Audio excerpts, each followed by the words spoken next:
Bulavinaka, Namaste and good evening. You're watching Fiji Village Straight Talk. I'm Vijay Narayan. Our guest tonight is the FCCC CEO, Mr. Joel Abraham, and we are discussing anything and everything about cost of living and other issues that matter to you. We know that he was on the show last year, and he had promised that he will be coming on a regular basis based on the situation at hand at the moment. As we know that when it comes to cost of living and how it affects you, how it affects your pocket, what is going on and what the Commission is doing about it, you would like to know direct answers. And of course, we are very grateful, Joel, that you've come back again to answer all the questions that we have on Straight Talk. So greatly appreciate from on behalf of our audience, those who are watching online and those who are listening. Just in relation to cost of living, market inquiry on the grocery retail sector, you had announced that is currently underway. Please explain what is happening in that regard. Sure, thank you, Vijay, and thank you for having me here. And it's great to be able to talk through these issues because cost of living is something that affects every Fijian, and not just in Fiji. If we take a global context, and if anybody was to go and use their Google or their Safaris on their phone and typed, cost of living 2024, you'd find the issue of cost of living in advanced jurisdictions like the UK. You will find it in Australia. You find all governments all over the world are dealing with issues of cost of living or inflationary pressures generally. And this has been a result of, we initially saw the beginning of escalating prices when the US-China trade war happened. That time, former President Donald Trump was in charge. And because of the tariff war, there was container shortages, then COVID exacerbated it. And then we're coming out of COVID. And businesses are looking to recover all the losses that they had made. So I think the market is trying to stabilize, and in the market stabilizing, high inflationary pressures were noticed. And as such, we saw it opportune to basically have a look at the grocery sector, simply because Fijians, they rely on the grocery sector quite heavily in terms of their food needs. Now, historically in Fiji, we used to rely on farms and we used to rely on the sea. Nowadays, the choice of where we get our food is from the supermarket. And so I think it is becoming quite important to ensure that supermarkets behave in an ethical manner as well. The inquiry is simply to understand how the supermarkets are behaving, how have they been engaging, what have they been doing over the last several years, how are their profitability situations, are the profits supernormal, are they normal profits, are they just breaking even, are they making losses in some places. Just understanding what's happened so far. So the idea was to get as much information as we can. So phase one was basically collecting information, sending out notices. We've under phase one given notices to 47 traders, and the idea was to collect as much documentation as we could. Now, once the information has started coming in, phase two has begun concurrently, where we are tabulating and verifying the data and doing analysis against the baselines that we already have in our systems. So we're looking at how the performance has changed over time. Now, the idea is that this study will look at the status, the size, the structure and the characteristic of the grocery sector. This will focus on how consumer demand is being shaped and how the supply side is reacting. We'll also be looking at whether market-based competition does exist. We'll look at the efficacy of government policies of price control, because price control as applied by the FCCC is currently a result of government policy. So whether that policy needs to continue or that policy needs to be amended, do we need to amend it, do we need to relook at it? And this inquiry will basically give us the consumption patterns from the demand side as well as the supply side, and we will be able to undertake a better analysis to say what are people buying and where should the focus really be. So we are particularly committed to very closely monitoring the retail sector, that too following the budget announcement. In fact, we had begun our pre-budget work about 2.5 months ago, and there's quite a lot of intense inspections on the ground, and we had all hands on deck. In fact, just this past week I was up in Sambeto all the way from Trumat and all the way going up to right to the end to Keluia. I was up there having various discussions with different businesses, small businesses, just looking at how they are dealing with the situation, because we don't want the inquiry to be focused on only larger supermarkets. We are trying to trace the supply chain of the entire grocery sector, and that will allow us to basically understand where the unethical practices arise. And I think at this juncture, I would take a moment to warn traders. And what we've been doing over the past 8 to 10 weeks is going out and giving advisory to traders that we are currently in the process of establishing a baseline. We are going to be looking at your conduct. If you are thinking of doing something, or if you have been engaged in something, now is the time that you stop. And we've seen some very positive changes in the market in terms of pricing. We've seen that unethical pricing practices have lowered. We found that instances of non-compliance may be quite high in terms of non-issuance of receipts, but what we found is that this is a supply and demand side problem as well. So in some cases the supplier is not giving the receipts, meaning the trader is not giving the receipts, and in some cases receipts are given and the consumer says no, I don't want rubbish. Now receipts are meant as proof of purchase, so it's quite important that those things be recognized by consumers and that they take on receipts, because it keeps the business accountable, and it also ensures that the business, if they are charging VAT or charging any taxes, those taxes are then adequately remitted to the state. And so while in the past 8 to 10 weeks we found that some traders have tried to play some games with pricing, mostly, and 100% of all of this has been in non-price control items, where we've seen changes in prices of non-price control items, and we're drilling down to see, okay, what was the cause of the change. We'll talk about that in a while in relation to non-price control items. Now, my question is in relation to why did you decide to do this review? Is there a need? Do you believe there is unethical practices in the market? So the idea is not to preempt whether there is unethical practices in the market. We've had some preliminary inspections done. We do have consumer complaints. We talk to the Consumer Council, we talk to government, we go to various provincial council meetings. I personally go to communities, and the overwhelming feedback is people want to know exactly what's happening in the supermarket sector if prices are high, because different businesses have different cost structures, meaning they may have different prices, and because they have different prices, there is no way for a particular consumer to say, hey, is this the right price or is it not? The onus is on the FCCC to look at these items, and we are focusing at this point in time on price control items because that's where we have the legal authority to do so. In this survey, we've been also expanding out and looking at other non-price control items. We've been doing price surveys. We've looked at things like corned meat, toothpaste, washing powder, dishwashing detergent, soap and shampoo, noodles, assorted biscuits, baking items, chicken whole bird, chicken portions, lamb, sausages, baby diapers, sanitary pads, spare parts, stationery items for children back to school, agricultural products, namely pesticides, weedicides, fertilizers. So these are also products that are quite widely used in the economy, and some of these are input products for sectors like the agriculture. So if the input costs are high, pesticides are expensive, weedicides are expensive, fertilizers are expensive, and they're expensive not because the market is causing it to be expensive, not because of market factors, because somebody is artificially driving the prices up, then we need to get in and correct that market situation and ensure that adequate markups are available. We must ensure that consumers are not hoodwinked, they are not being asked to pay more, and not just that, the other issue that I've received when I was out in Bila at Belly Road, they said some of the pesticides and weedicides don't work. So it's also the efficacy of the fertilizers as well.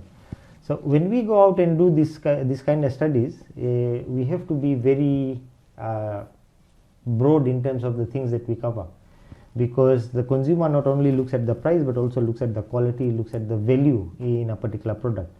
And we decided that this was an opportune time simply because we saw that post VAT increase last year, there's a lot of funny pricing practices in the supermarket industry. Now, we do not just willy-nilly enter any industry and say, oh, let's do an inquiry because I feel like doing it. We do it because there's more than adequate concern that's available for us to say, no, an inquiry is required now because this seems to be a bigger problem. And if the problem is systemic in nature, we want to get in and correct the market problem before it becomes a burden to the Fijian consumers. We're talking about whole birds, chickens. There's been a concern about that. The Deputy Prime Minister and Minister for Finance has also raised the issue that he's spoken to the wholesalers. All are enjoying duty protection here in Fiji, and that they need to step up their game. If not, further action will be taken. Are you looking into those issues? Sure. So as part of our budget consultations with government, one of the things that we've agreed to do is look at all items that currently enjoy duty protection or some sort of tax concessions from government, to assess whether those tax concessions and the benefits of those concessions are indeed passed on to consumers. And it may be quite a big list. We are currently in the process of getting the list out of Ministry of Finance and the FRCS to assess what are these items and for how long have these protections been available. Some of these protections have been available for quite some time, and the idea really here is to see is whether these industries need continuous protection, or whether it's time for market situations to change, and that is precisely what an inquiry will inform us as to what is the status of the market, what is the nature, what is the size and the characteristic. That will enable us to give adequate policy recommendations to government and say, we think based on facts and figures that this is what you should be doing because this is what the numbers, this is what market is telling us. How soon will you do that? The team is doing this full force. We had initially looked at a 6-month timeline. Unfortunately, we had traders come to us saying, look, it is our legal right to consult with our lawyers. We just don't want to give you information. So it wasn't all hunky-dory. Not everybody was willing to provide information, but in the end, I think good sense has prevailed. A lot of them have provided information. We have issued the notice to finish under the provisions of the FCCC Act Section 119 that allows us to requisition information, and failure to submit such information would be a breach of the Act. So wherever we see that notice has not been complied with, we are currently in the process of assessing where the charges need to be filed. And how are you dealing with exorbitant price rises? I know that you've just stated that you've warned the traders to do the right thing. Sure. How long will the warning stand for before tough action is taken? So when we say tough action, I think it's important to contextualize what tough action, and the toughest action would be to regulate items, to put them under price control. Now that is the last resort for us. We want to be able to have market forces be able to deal with the issues. So that is why we are focusing a lot more on advocacy, and you would have over the last 8 to 10 weeks, because our presence has increased in the market quite a lot, we've been going at some products more than others, like products in the freezers. We've been looking at them quite intensely. We've looked at cleaning products. We've looked at some of these products, and what we've seen is there's been a slight decline in prices. And we are not saying it is just as a result of us doing it, but it could be a result of market forces as well. And continuously, because the supermarket industry is generally classified under the FMCG industry, which is the fast moving consumer good.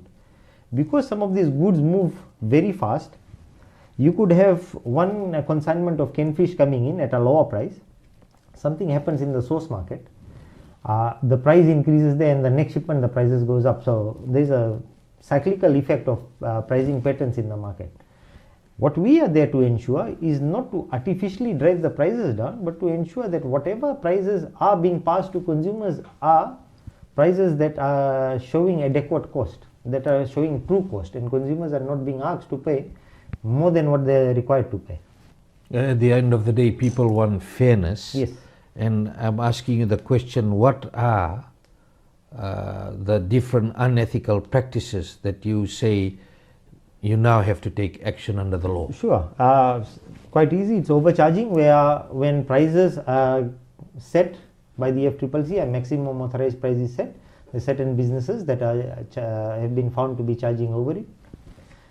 There is no price marking or no price display, and the reason that we advocate for price marking and display is because it allows the consumer to look at that information and have an informed choice whether they want the product or not, because you could walk into a shelf and find products that are similar or homogeneous in nature, and when you look at those products, you want to be able to compare and say what is the best value for money. If the prices are not written, you can't do that anymore. So price marking and price display is very critical because it allows the consumer to make informed choices. Issuance of receipts. Now receipts act as a proof of purchase. So say for example you buy this Nataraj pen from somewhere, right, and you bring it and you want to write a letter and it doesn't work. You see there's no ink. You take it back to the bookstore and the bookstore says, hey, I'm not the only one selling this, you could have bought this from anywhere, how do you know it's mine? So then you as a consumer show that receipt as a proof of purchase to say, look, I bought this from you. That is what creates that legal nexus. So asking for receipts and retaining those receipts become quite important. Then the issues of in the fair trading side, we've seen that payments are being accepted. There's been issues of misrepresentation. Issues of food safety is quite high. We did about 331 inspections over the last few months. Out of that, we found more than 80 cases of 80 cases where we had to issue condemnation certificates in partnership with the Ministry of Health under the Food Safety Task Force. So things like expiry dates not marked, new stickers put on old expiry dates, tins are damaged, the shelves quite dirty, the whole environment is unhygienic. You look at rotten potatoes, you'll have weevils in the garlic and onions, you'll have weevils in the flour and the rice. So these all speak to the storage conditions of how dry goods are kept in bulks, whether they are kept in bulks at the manufacturers or whether they are kept with the retailers. Where the problem is coming out, that is something we still need to get to. So those are all part of issues of non-compliance. So it's very far and wide. It's not only an issue of pricing, it's an issue of quality, it's an issue of hygiene, it's an issue of consumer information, and it's an issue of ensuring that consumers have proper redress. A question being asked, since FCCC is primarily funded by government grant, of course, taxpayers, can you reveal your base salary and the types of allowances you receive in total? Yeah. What is the amount paid by the taxpayers and what is through other sources, and what sources are they? Sure. So as I had alluded to earlier, I came in the last session as well, and I think there was a lot of interest as to what I was paid. There's still a lot of interest. That's why the question is coming. So my salary is actually provided for in the annual reports. The annual reports have to go to Parliament before it can be published on our websites, so you might not see them. But I get paid 329,000 and some dollars here and there. Benefits, I get motor vehicles, I get a phone and a few other benefits here and there, medical insurance, etc. I don't think it's anything to hide. It's all provided for in the annual reports anyway. And it's important to note that I don't set my salary, neither do I review my salary. I do understand government is in discussions of having a higher salaries commission set up. And when that commission is set up, somebody can very well come and independently review it. It might go down, it might go up, but it has to be formula-based. Your base salary is 329,000, yeah. And then what's the total package? I haven't calculated that yet. If you want, I can calculate it and send it to you after this. That's based on questions come through Straight Talk. Would you have a fair idea on that? I'm sure you would have some form of idea. Well, I generally don't focus on the money. I find more enjoyment in the work that I do in helping people. So like I've said, 329 plus, I'm not sure what they pay for medical insurance because I don't go in and authorize my own insurance. I don't go and authorize my own motor vehicle usage. I don't authorize my own phone usage. So it's all done by independently by the board. The other question is what amount paid by the taxpayers and what is the amount that come from other sources that you had said earlier? So the other sources are basically through regulatory fees. So FCCC has got 4 functions. One is consumer protection, competition, licensing and economic regulation. Now economic regulation is generally done because entities are either monopolies or near monopolies. So there is a need for a regulator to regulate them.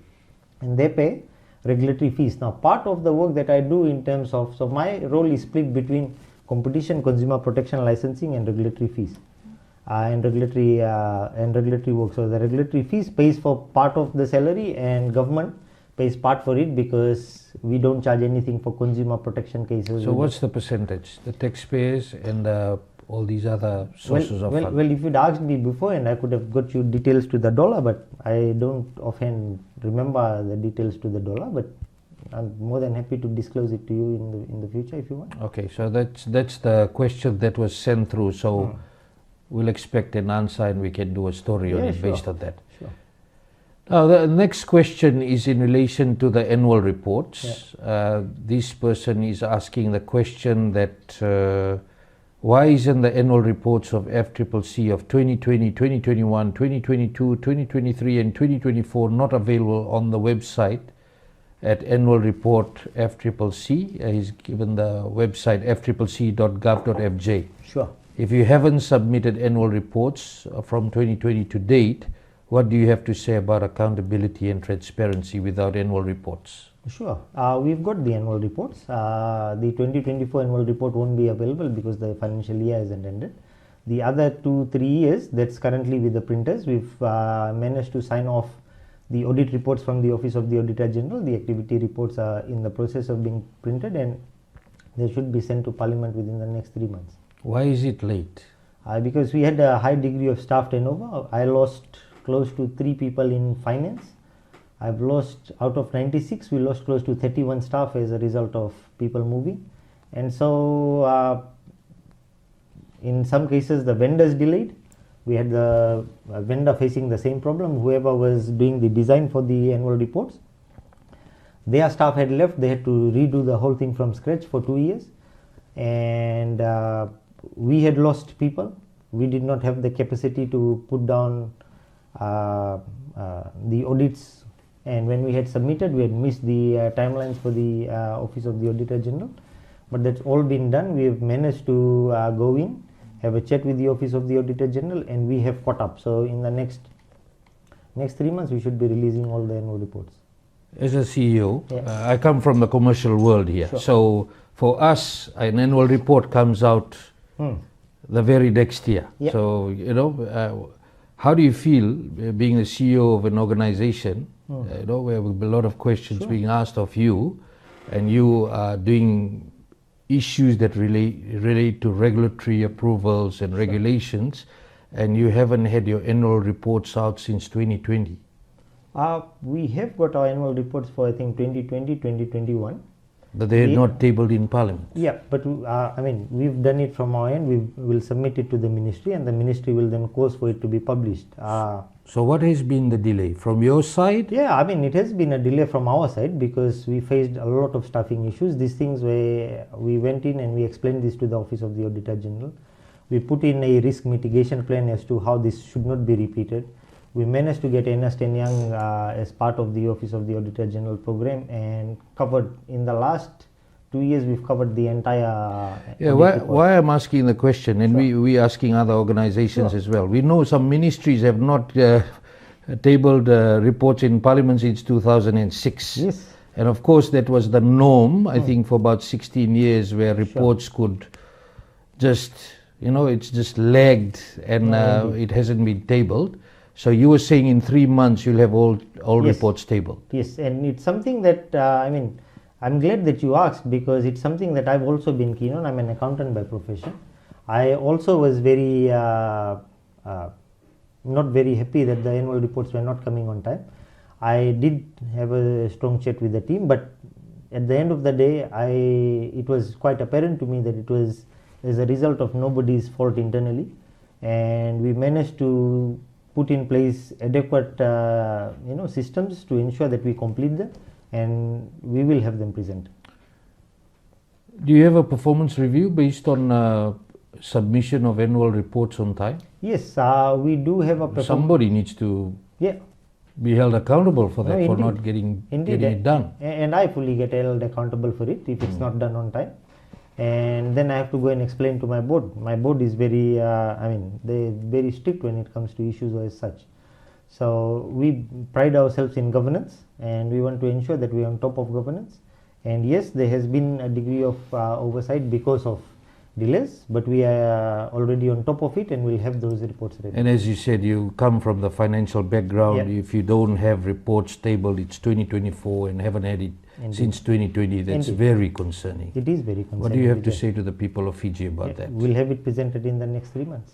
And tabled in Parliament for everyone to assess. Well, we will make a submission to the Ministry of Commerce as to when they would present it in Parliament. Will depend on their timeline as well.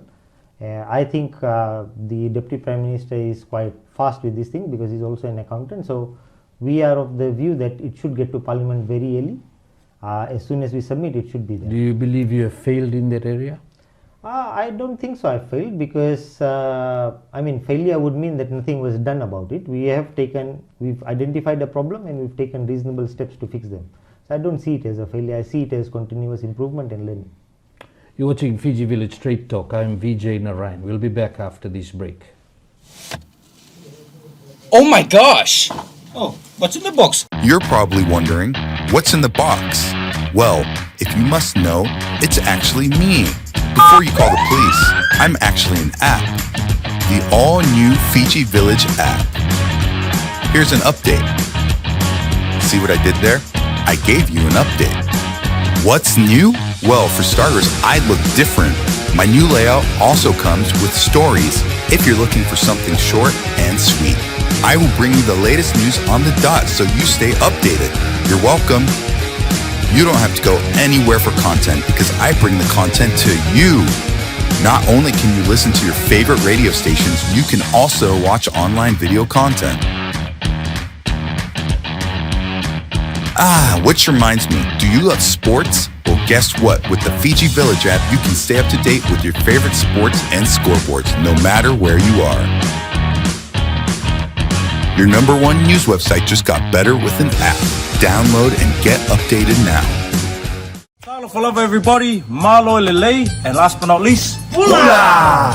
Hey everybody, we're Mr. Dance Group, and just some awesome news. We will be performing at this year's Fiji Showcase 2024. We are so happy, honored, we're grateful, and we just want to say a big thank you to the organizers for having us.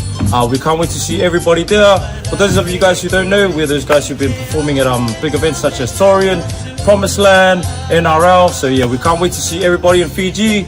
Let's yeah. 5th to 13th July at the Vodafone Arena, Suva.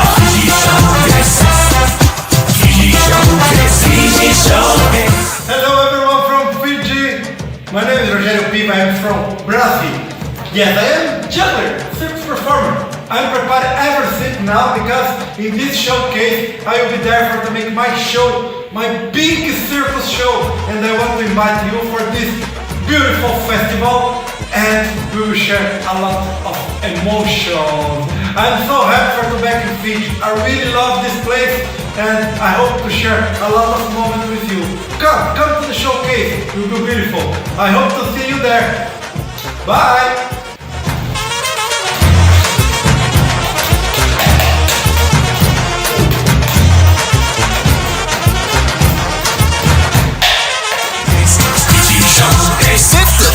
July at the Vodafone Arena, Suva.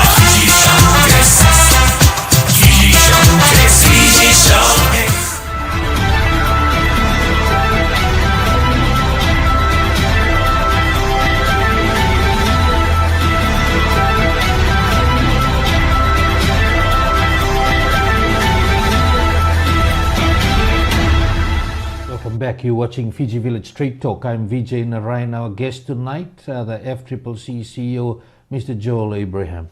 Mr. Abraham, a lot of questions have come through in relation to where and how can people file complaints if they believe that the right processes have not been followed or when people have been overcharged. Sure. So there's multiple platforms. You could come to the FCCC Facebook page. I mean, a lot of people go and express their discontentment in social media. We are also on Facebook, we are also on TikTok, we are also on Instagram, we are also on LinkedIn. So if you are putting something up on your post, please notify us so it comes through our system. Otherwise, there's a team that has to go through social media and try and comb things out, so it becomes a bit harder. You could email us at complaints@fccc.gov.fj, helpdesk@fccc.gov.fj. You could call us, you could email us, you could visit our office. But apart from all of that, there's the National Consumer Helpline that's maintained with the Consumer Council of Fiji, which is a different body, right? They're the advocacy body. Its number is 155. It's a national toll-free number, the National Consumer Helpline. Consumers are more than welcome to utilize that channel as well to file their complaints. What the Consumer Council will do is get all the complaints and pass it to the FCCC. Please explain the procedure on price surveys. Yeah. Why prices had dropped before the budget? A lot of people have said that they noticed prices dropping. Yeah. Are you doing random checks apart from the expected checks? I think a lot of retailers knew that you were out in the market conducting checks, and there's been a noticeable drop in prices before the budget. Yeah. Is that compliment, underhanded compliment, that we've been effective? If so, then yes, I give credit to my team. They have been out and about. In fact, none of my team members are entitled to, they get meal allowance or anything extra when they work extra hours. But my team has been working Saturdays, Sundays. They've been taking their own initiative. We've been also doing evening inspections. I have for the last 4-5 months done 7 days where I've been around. Down with the team in the west, down with the team in the north. The idea was to go out in the market and create the degree of awareness that yes, we do exist, and we will be coming out and checking these things. So I think that sent a very clear message that we meant business and that we'd be around. We did not want to see any surprises 1st August and people start putting the prices up as a result of tax changes. We've also been talking to the alcohol companies and the cigarette companies, given that the duty is going to go up by 5%. We've had some complaints coming in to say alcohol prices are increasing slightly and cigarette prices are increasing slightly. So we do get complaints and checks coming to our office every now and then. The idea was for the price surveys is to just show that we are out there in numbers, that we are checking, and I think that message went out very clearly to the private sector, and I'm glad the people are observing that there is a marked reduction in prices. Now you have also said, in terms of fairness, because some retailers have come out and said the FCCC wants to come down hard on us, Yeah. and then that we cannot make profits, and Sure. they stay in the business to make profits. But you have said that imposing price regulation is not the first policy choice, as you are seeking to promote market-driven solutions. Do you believe that is working? Yeah, I mean, if you just make a reference to the question before this, we went out, did inspections, market responded, there was no need for any regulatory intervention. So if the market is able to fix itself, then there is no need for regulatory intervention. We only intervene in the market when we see there's a problem. And if the problem can't be fixed by the market itself, if the problem can't be fixed, then our role as the regulator is to come in and put in corrective steps in the market and say, let's fix this. I'll give you a good example. There used to be a case where EFL used to make years and years of losses, 10-15 years of losses. We got in 2009-10, we looked at EFL, we went in quite in depth and looked at their management structures, their bonus structures, where they were spending money, entertainment and everything. And we said, no guys, you need to have a system that's efficient. So we created an efficiency barometer for them, and I think from there EFL did quite well. They've made substantial profits over the years. So the idea is, whenever we get into a market, is to provide those corrective measures to enable the industry to grow, because we want the industry to grow, because that means employment, investment, etc. in the business, in the economy. But we also want consumers to benefit, so it must be a win-win situation. Issue in relation to recommendation on price control. Yeah. Form of price control for some of the items based on your assessment, after you assess the data, of course, after you collect all the data from your surveys and after you do your market studies and inquiries. When will that happen? Yeah, I think we're not allowing any biases to creep in now and saying, okay, let's go in and regulate. We've always said that regulation or price control would be one of the last policy choices. we are allowing the study to inform us as to what's happening in the market. It may be that what we find is that the market is going on really well and that there should be no need to regulate. Maybe putting in some self-regulatory measure, putting some voluntary compliance measures would be good. Or it may come out that the industry is not doing well at all and there needs to be heavy regulation, in which case we will specify when the regulations will start and what is the period through which we hope to transition the sector out of regulatory oversight. It really depends. The report will inform us, the inquiry will inform us as to what are the policy recommendations. Capping of retail margins is also being talked about. Definitely. Do you think it has become necessary to look at that? Yes, because we've had instances. I'll give you one good example. Right, FMF has got recently entered the detergent market. They got this FMF detergent, 3 kilos for about 7,895. When we did the assessment of why this cheap product is not available everywhere, we found that it was an issue of markups. So people didn't want to sell this product because FMF was proposing a lower markup, somewhere around 20%, and businesses wanted a higher markup. One particular business actually went on record saying, I want 80% markup on this product. So if the business sector is responding with that kind of thinking, then it is worrying for us. Whether this is an isolated problem or it is a market-wide problem, again, that remains to be seen. But we are not discounting putting price caps, because as we've said, we want the market, we want to work very collaboratively with the market, we want to work with the private sector, we want the economy to thrive, we want consumers to benefit. But if the private sector is not going to play ball, if the private sector is going to continuously try and push the boundaries of legality, if they're going to continue to breach the requirements of the FCCC Act, will come down hard. Well, it's a real concern if somebody is trying to mark up 80%. It is. It's unconscionable conduct. Well, that it's an offense. See, again, I unfortunately, unlike you, I can't say it would be unconscionable because I have to rely on the courts. I'm talking on behalf of the people. Yes, but I follow the law, and the law says that a conduct can only be unconscionable when the courts determine or deem it unconscionable. My job is to say, I think it's unconscionable, let me take it to court. And if the court says, yes, 80% is unconscionable, then yes, so be it. But if I get into and I say, oh, 80% is unconscionable, then what is the right amount? Because sector by sector, industry by industry, the level of markups and margins, they differ. So the question would be, what would be the right size? It's interesting you've given an example of detergent, but I don't think a detergent will be the only thing that people are looking at marking up for 80%. No, maybe not 80%, I mean, that was one isolated incident. But we have had instances where, and that's where we've looked at the entire 18 categories of products, and we said, this may not currently be price regulated, but this goes in the trolleys of almost all Fijians when they go out shopping. And are you concerned for the people of Fiji? Yes, very much. That's why I'm still around, making sure that the businesses play by the ball, that businesses don't do things that are unethical, that they do right by the consumer. And that is why I've been spending my last 3 to 6 months going out on my own time with my own team, everybody at FCCC pitching in, because we are concerned about the state of affairs for consumer protection.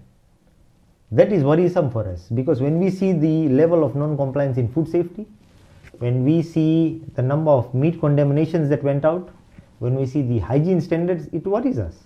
And that is why, under the leadership of Deputy Prime Minister Honorable Manoa, we have formed a food safety task force, and we are going very highly organized from the public sector end to go out and say, look, these are the issues, we eradicate them. And the idea is, at first we'll go with an enforcement actions, we'll look at whether the existing legislations are sufficient. And one example why we need to assess where existing legislations are sufficient, because the FCCC Act does not have any provisions that says price gouging is illegal specifically. There's general provisions under which we can take the matter to court, but specifically it does not say that you cannot price gouge. So because there's no specific section says price gouging and what is price gouging and what does it mean and how, how do we apply it and what is the penalty, how do you investigate it, in the absence of all of that, there is a lapse in the legal framework, and we had talked about it. And in the last discussions, I must say, We're quite pleased because we've managed to get support from the Asian Development Bank and the Ministry of Commerce as well. We've got a professor who worked on the Australian law. He's out here in Fiji and he's been working with our Chief Legal Counsel in looking at all the amendments that's required to modernize the FCCC Act. When will that be done? Well, once we confirm the particular sections, it goes to the policy arm of government, which is the ministry, and then the ministry has to take the matter to Parliament. Because we are an implementation agency, we cannot make our own laws and then administer them. What we do is we propose the laws. What's your proposed timeline? Well, our proposed timeline is we are almost on the verge of completing it. We're looking at the end of this financial year to provide some sort of indication to government that these are the areas we want amendments in. And we are quite optimistic in the next financial year, government will look at it, because the dedication that I've seen from Honorable Manoa on these matters shows that government is really interested and serious about consumer protection in Fiji. It shows that they are quite interested in issues of food safety, issues of protecting consumers against scams and other matters. So we've had a lot of support from the ministry, and that is why I'm very optimistic that we'll be able to get this done. Now, with the budget announcement and a lot of messages and calls we received and stressing the point, can we please make sure that when there's duty or tax reductions, they are passed down to consumers? Sure. And you are doing a review, I believe, of products and sectors that have been protected through duty or tax concessions. Yes. And to ensure that it's not just people just taking advantage of the situation. What type of work has gone into it? So what we've been doing is we've got access into the FRCS SCUDA system. We've been looking at what are the cost bases for these products, and we're comparing them with retail prices. And if at a particular point in time cost was say X amount of dollars and retail price was Y amount of dollars, and we notice that the price has increased but the cost has not increased, the purchase price, then we need to isolate where the increase is coming from. If the increase is coming from something that's artificial, then we need to step in and correct the problem. But if we find that the increase is a result of international prices increasing, then that's passed down to the consumer, because then there is the element of fairness is there. Whatever is fairly deemed as a cost would be passed down, and sometimes this cost would be high and sometimes it would be low. Question also came in, are we getting help from more experienced organizations overseas? This person is saying, I think FCCC needs to learn from them because locally nothing much is changing. Sure. I would like to get into the crux of it and to say, what does the person mean when he said nothing much is changing? What is the fixed point that they're referring to? But that being said, the good news is that FCCC for the last 5 years has been working on a regional network called PINSA, which is the Pacific Island Competition, Consumer Protection and Economic Regulators Network. It has got Fiji, FCCC, it's got ICCC from PNG, ACCC from Australia, you've got the NZCC, which is the New Zealand Commerce Commission, you've got the Polynesian Competition Authority, you've got the the New Caledonian Authority, you've got Vanuatu, Samoa, Solomons. So they're all part of this network. In fact, we are formally launching this network on the 22nd of this month in Nadi. And this will be the first of its kind for the Pacific. This will allow FCCC to work with other cross-border agencies to look at how do we do joint enforcements.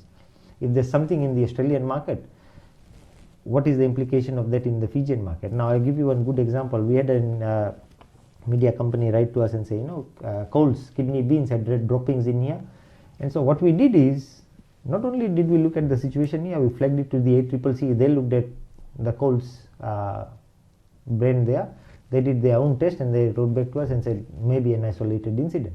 So that level of assistance is happening. We have recently trained Vanuatu, our Vanuatu counterparts, our Samoan counterparts. We are getting another request from the Tuvaluans, so they'll be here. We'll be providing them training. And over the years, we've provided similar trainings to so many other Pacific Island countries, because the issues of cost of living is quite similar, because Pacific is one market. Whatever is here in Fiji, you'll find some form of it elsewhere in the Pacific. So we finally gotten ourselves organized, and so once the launch happens, it will be a formal announcement, and we will have a lot more engagement. We have had bilateral arrangements before, so where we have got merger and acquisition matters, or say where we do a market inquiry in the grocery sector. What we generally do is we'll take the report and we'll send it to the Australians and the New Zealand Commerce Commissions and or the Polynesians or somebody to peer review it. And they'll look at it and they say, okay, for continuous improvements, these are the things you missed on and these are the things that you must focus on. And so that helps us to harmonize regulatory standards in the Pacific.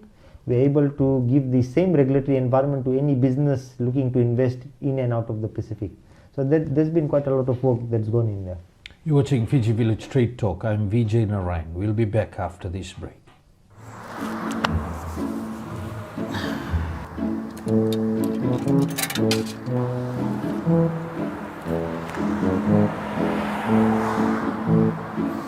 क्या आप भी परेशान हैं? अच्छी करता है यार, तुम लोग समझ में नहीं आए। अंधार में रहेगा, कट जिया जगह कौन जाएगा भरी? जाएगा भरो। क्या आपकी भी लाइफ में ऐसी ही टेंशन है? आपकी परेशानी को कम करने के लिए आ रहा हूं मैं बहुत ही जल्द आपको हंसाने के लिए। रेडियो सरगम और रेडियो सरगम फेसबुक पेज पर बहुत ही जल्द वहीं पर मिलेंगे। हेलो, वे यार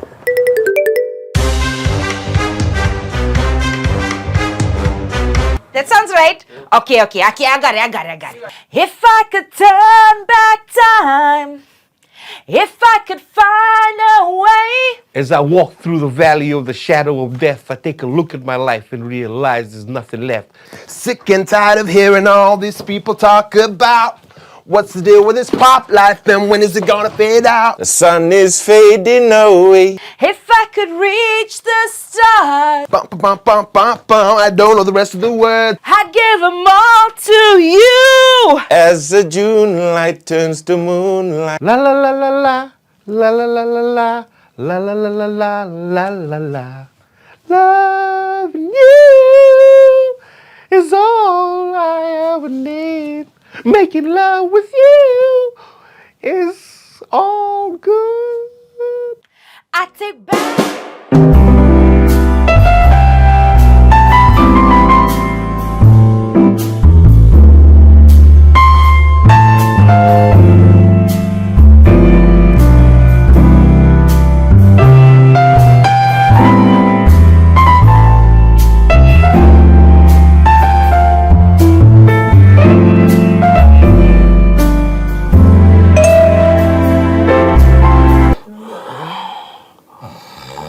Demis? Sa mama na lima? Ebe kenapa? Gol.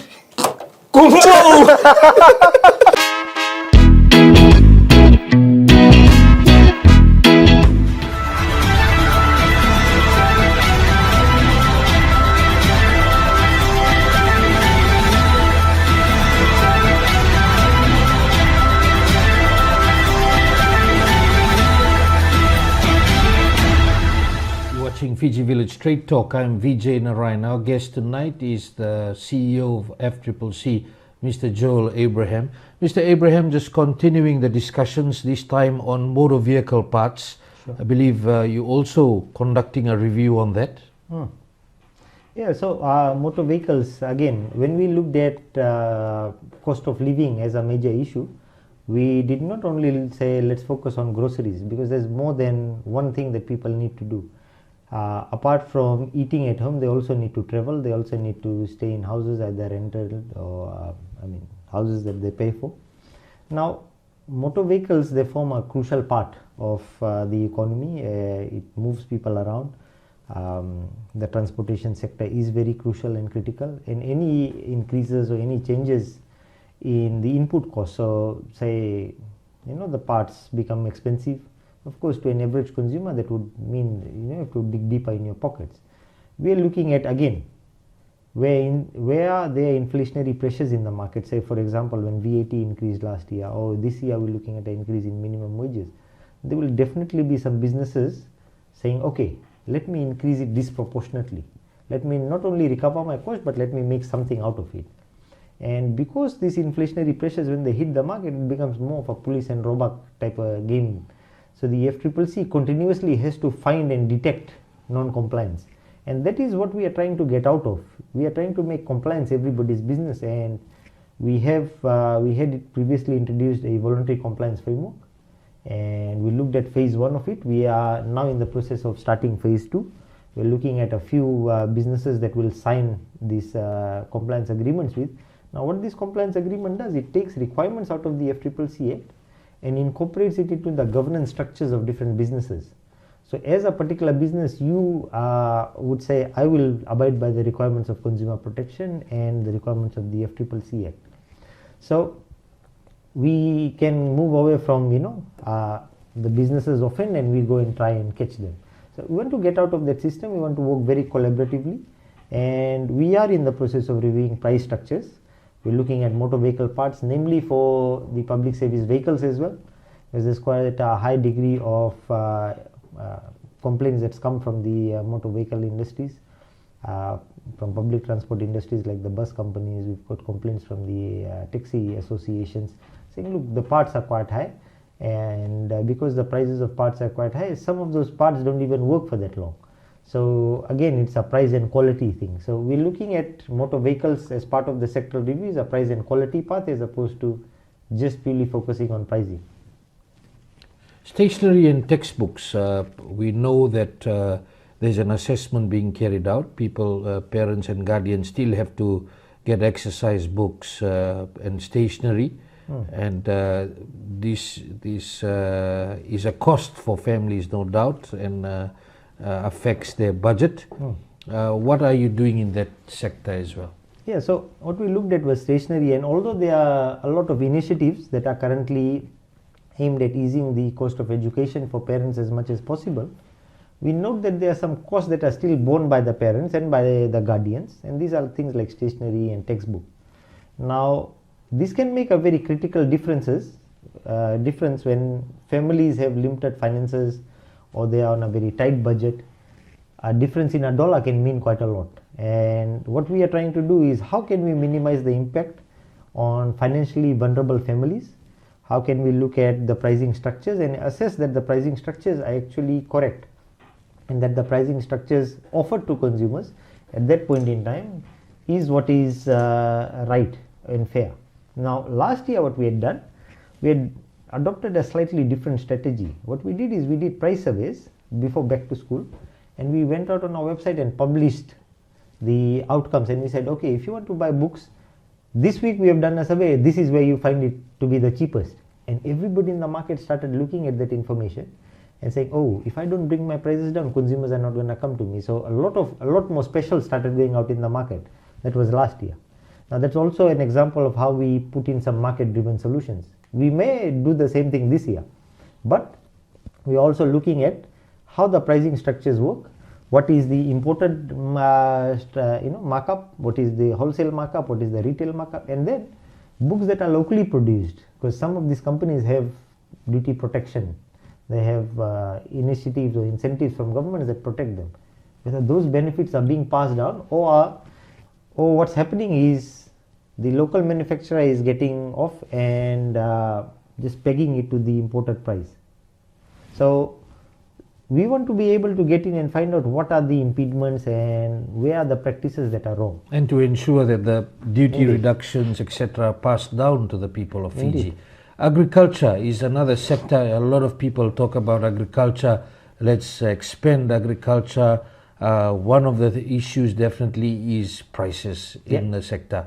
What are you doing about that? So, because the agricultural sector, and I think there's been a lot of discussion around diversifying Fiji, removing the reliance from tourism onto agriculture, and if you are going to look at agriculture as a sector, it's an integral part of our economy.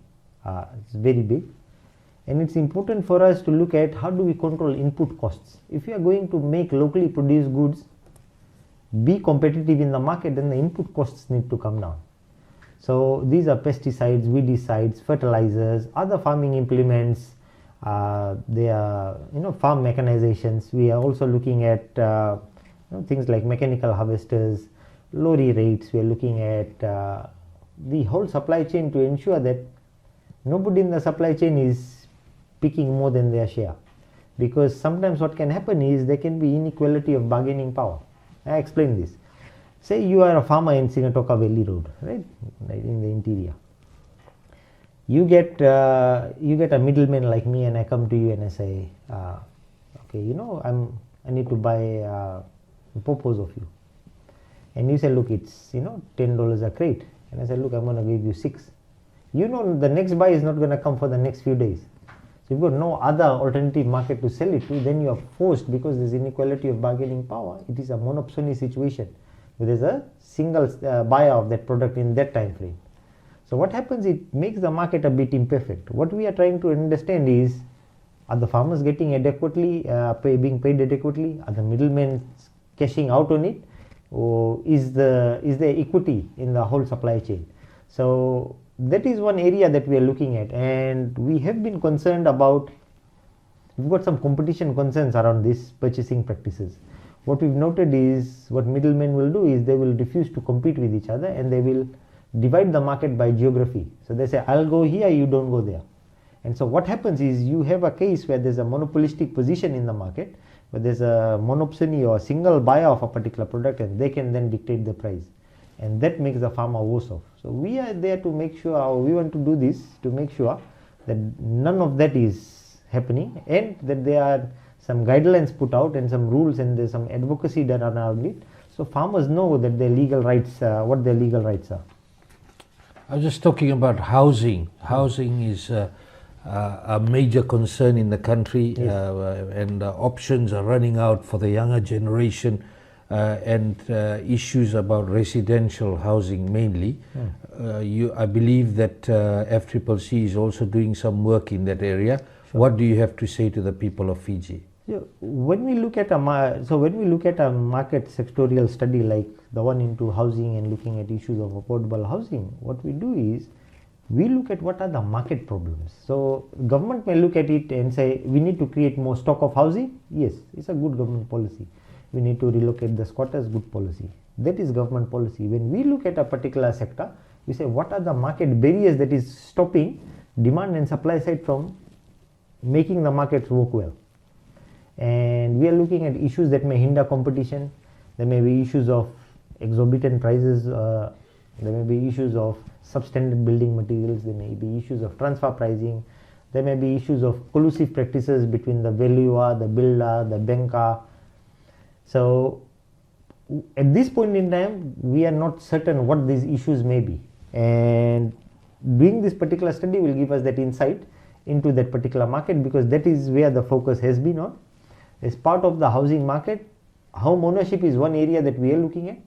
The second area is the rent freeze, which has been on from 2nd March 2007, and we are proposing replacing the current rent freeze with a rent stabilization policy, which will allow rent increases to be indexed to CPI. So whatever the portion of inflation is, there must be some adjustments, because landlords, owners also need to be adequately compensated for changes in cost. Otherwise, we will have buildings that are not well kept, we will have public health issues, we will have substandard living standards, etc. So we don't want to compromise on the living standards as well, and this policy has been there for quite some time, and it needs to change. Questions about people who may be working with some people who may be renovating houses, and if the actual work has not been carried out as per specifications, can they come to FCCC, and what type of legal action can they take? Sure. So it would be first and foremost important that before entering into any sort of agreement or arrangement or understanding, please ensure that you have it written in black and white and you have a signed agreement. The agreement should say what the scope of work is, what you expect the contractor to do, and at what stages will you be releasing payments. And please don't release payments until you've adequately verified that the work has been done.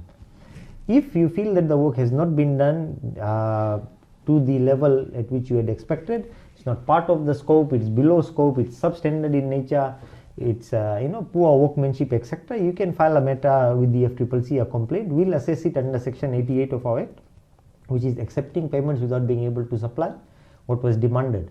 So for that, we need to know what was demanded and the scope of works, and that document basically clarifies. We face a lot of enforcement challenges, because what happens is, when we go out and receive complaints, And we get people coming in and say, oh, but the scope was not this. And the contractor will say, no, but the owner's wife came and said, no, you make the kitchen this way or you make the bathroom that way. And so we made those changes, and these are cost overruns, but they're not adequately reflected. So I think there's responsibilities that consumers need to have. When you're engaging a contractor, please have everything written. And that contractor can be a house contractor, general contractor, electrical contractor, a plumber, anybody that comes and works in the space. Please make sure that you have a proper scope of work outlined. Once you have that scope, if they don't do work in accordance to that scope, you're more than welcome to file a matter with the FCCC. We'll be more than glad to investigate it. You're also going through a market investigation for baby formula, baby diapers, and feminine hygiene products like sanitary pads. Yes. So, and the reason we are doing that and looking at it is because these are your class of consumers, and these products are not want driven, right? These are needed. Baby diapers are needed. Baby formulas are needed for moms that cannot lactate, cannot breastfeed. Sanitary pads is required. I mean, women don't ask to have period by choice. It comes, and I think it is the height of corporate greed if businesses are going into baby formulas and baby diapers and sanitary pads and trying to make a killing out of them. In fact, we are looking at how can we use current pricing systems to cross-subsidize the logistical costs, so that the cost of pads in Suva would be the same as the cost of pads in Kandavu. We are currently exploring ways to look at the post-Fiji logistical system to see if that could be one way to lower the cost and bring the cost down. The FCCC regulates the box rates and postal rates in Fiji. So we could work out a system of cross-subsidization to absorb the logistical costs. We are currently exploring with that. How do we bring down the prices? And when we say bring down the prices, it's not Suva centric. Our focus is generally, we are Fiji centric. We look at maritime islands, we look at vulnerable communities, we look at consumers in the rural and maritime areas. How do we ensure that they're not disadvantaged? Not only are they paying the global increases in price, then whatever is passed down from Suva, by the time it gets to their shop, it's more expensive for them. So how do we bring about that balance?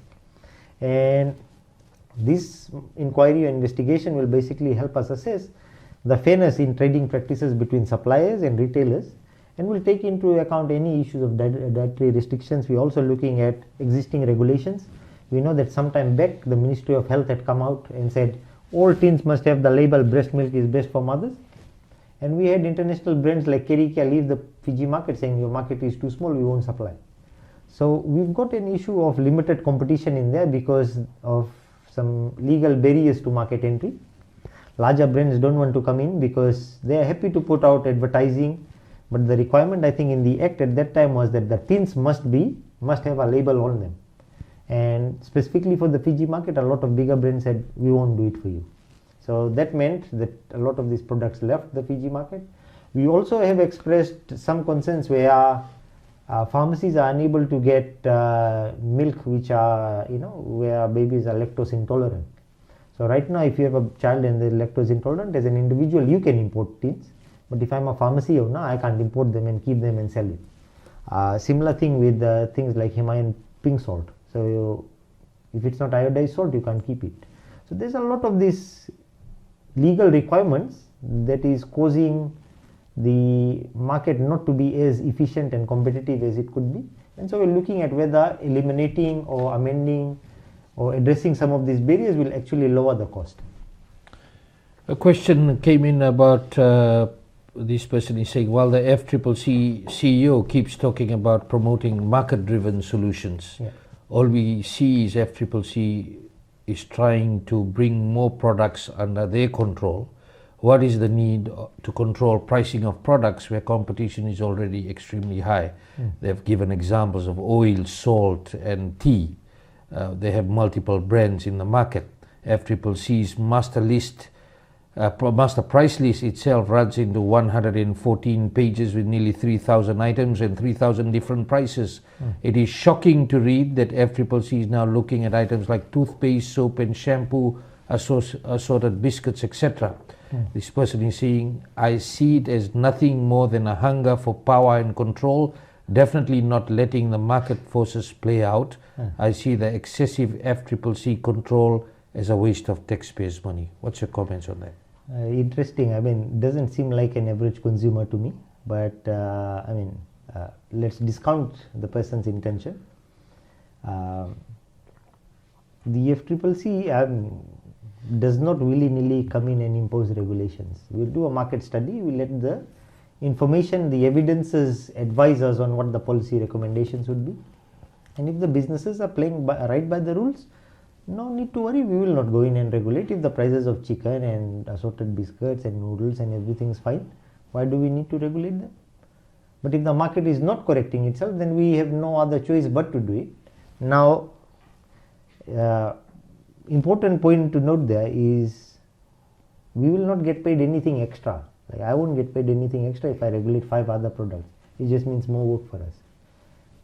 We don't see it like that. We don't see it as more work. We say if the market is not working, this is needed and this is required.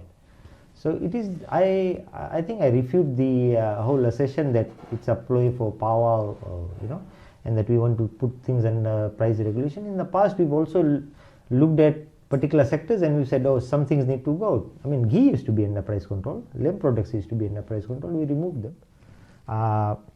So there's quite a few products that we've looked at over a period of time and said, look, this need not be under price control, this doesn't make sense.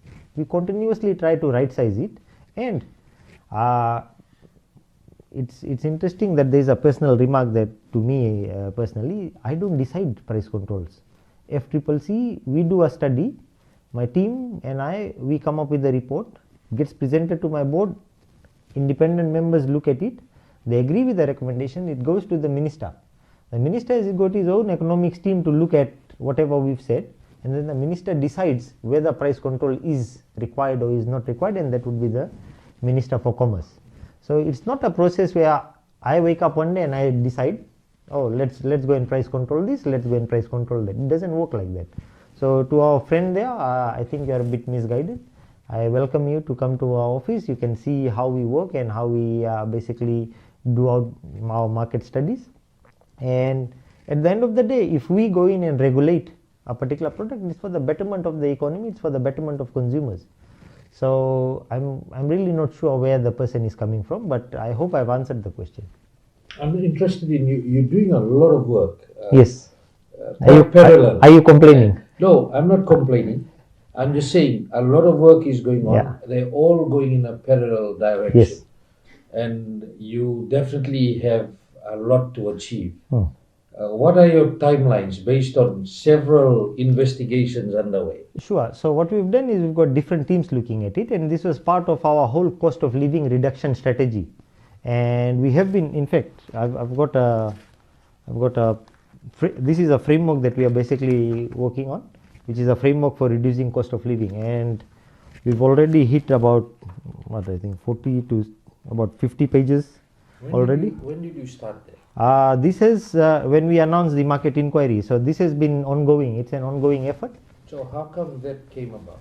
Well, this preliminary, after the first phase, this is the outcome. What made you come up with this? Well, we saw the market had issues. People were complaining about cost of living. I think there was no hiding that people were looking at issues of cost of living. The government was developing fiscal policies to respond to them. We as an independent agency said, let's look at the market itself and whether there needs to be a framework to assess. And the framework need not only focus on food items, but we need to focus on baby items, we need to focus on female hygiene, we need to focus on diapers, we need to focus on agricultural items, we need to focus on motor vehicles, housing, because all these things eventually they add to the cost of living pressures. So we don't want to only alleviate pressures in the supermarket industry. If we can provide a medium to long term fix, which is what we will be proposing to government, is to say how can we provide medium to long term fixes so that we are able to stabilize the economy in terms of pricing. I know you're gathering data at the moment, Yeah. and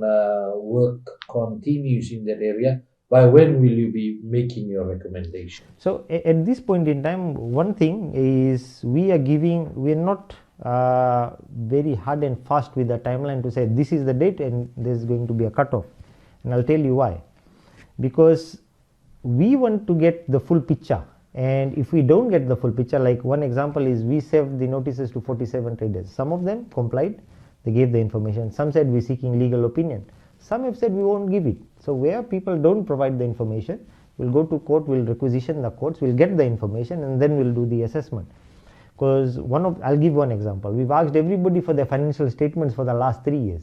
We want to see by market share which supermarket is seated where, who exerts how much power in the market, and with that power who's driving practices in the market. Because there can be instances where if you are a large supermarket owner and a merchandiser comes to you and says, look, I want to put this product in your supermarket, until and unless you give him whatever that person wants or whatever that particular business wants, your product will never enter the retail shelf. So there is a need for us to assess whether competition issues are being breached, whether there's consumer issues are being breached, and that is why while we have not set in a definitive timeline to say 31st of this particular date, we are looking at the first quarter of the new financial year, and we hope to have it done by October. A final question is in relation to scams and fraudulent concerns. The issues being raised about complaints and concerns that financial institutions Sure. are abusing their bargaining powers to pressure consumers into foreclosures. If you can highlight what you have found out through your investigations. Sure. So what we did is we started receiving some complaints, and very worrying complaints. I'll give you some examples. There was one instance where this particular developer had a dispute with the other partner. This particular business that had taken a loan from a commercial bank, from a bank, had defaults. So say you had defaults in your loan, and then you come to me as a banker, and instead of saying, look, you have defaulted, we need to foreclose, we need to look at other parties, we need to do this and that, the bank decided to allow you to create another entity and then issue you another loan to be able to make the deal go their way, which of course affected some parties because it was done under all closed doors. And we noticed instances which were rather concerning. We have not formed an opinion on them, but it's rather concerning. There's another instance where we've had complaints from a particular developer. He said it's a 15 to 20 million project that he was developing. He went to a bank to get about $2 million of loan, and he had given 21 lots out of the 30 something lots to the bank as security. Somebody in the bank forgot to register his security. Eventually he claims that somebody picked up his signature from a 2008 form, attached it with a 2017 document, and went to the titles office and got all the titles. So those are very concerning issues of fraudulent activities, especially in the banking sector. It's quite strange.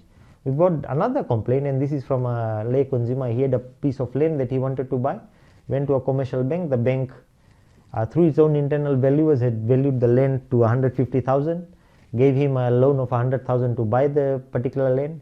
He bought that land, lost his job, was unable to pay for it. Bank came in to foreclose, did another valuation. The value dropped to 85,000, and they were trying to sell it to somebody. So the question is, how can the valuation drop? We all know land is an appreciating asset. How is it that it's dropping? So because this is in different, a few different organizations, it's really come as a very, area of big concern for us. How many Fijians have lost their homes, have lost their properties, have lost their investments as a result of bank foreclosure? And if the allegations by these complainants that we have currently is true, then there seems to be a high degree of collusion between the bankers, the lawyers, and some other people in the market to be able to, when properties come out, there's already a buyer, right? And this is not me, these are the complainants telling me that a buyer is already arranged by somebody in the bank, and they go hard and they foreclose you, or they'll continue to increase your variable interest until you can no longer pay, and then you get out of the market. So we've received a total of 4 to 5 complaints around this. So given that we strongly condemn any of this predatory practice, what we are doing is we are going to be opening up a platform, and we are asking for all Fijians that have been aggrieved in the last 5 years or so.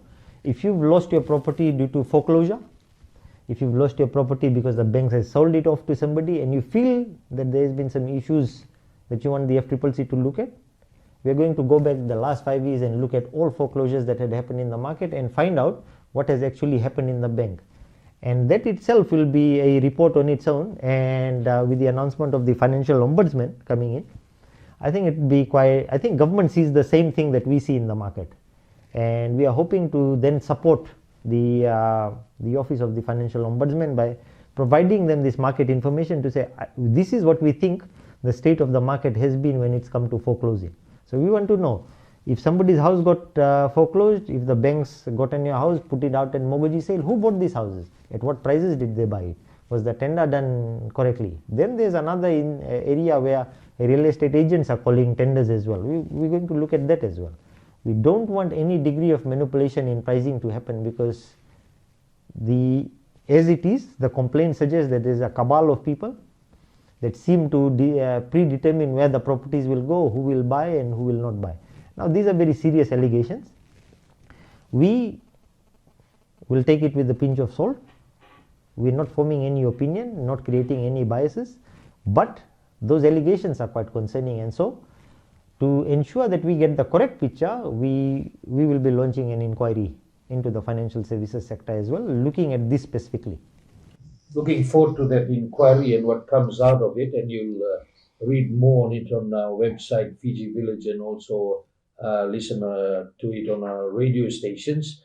Mr. Abraham, we've covered a number of issues tonight, and I'm sure the people out there, the consumers, are very happy with the responses and the work, the parallel investigations that are underway, and we look forward to you coming back on the show again. Sure. To, as promised earlier, that you'll be back with regular updates on the work that you're doing for the people of Fiji. On behalf of our listeners and viewers, we'd like to thank you again for appearing on the show tonight. Thanks. Thank you, Joel, and until next week, have a great evening.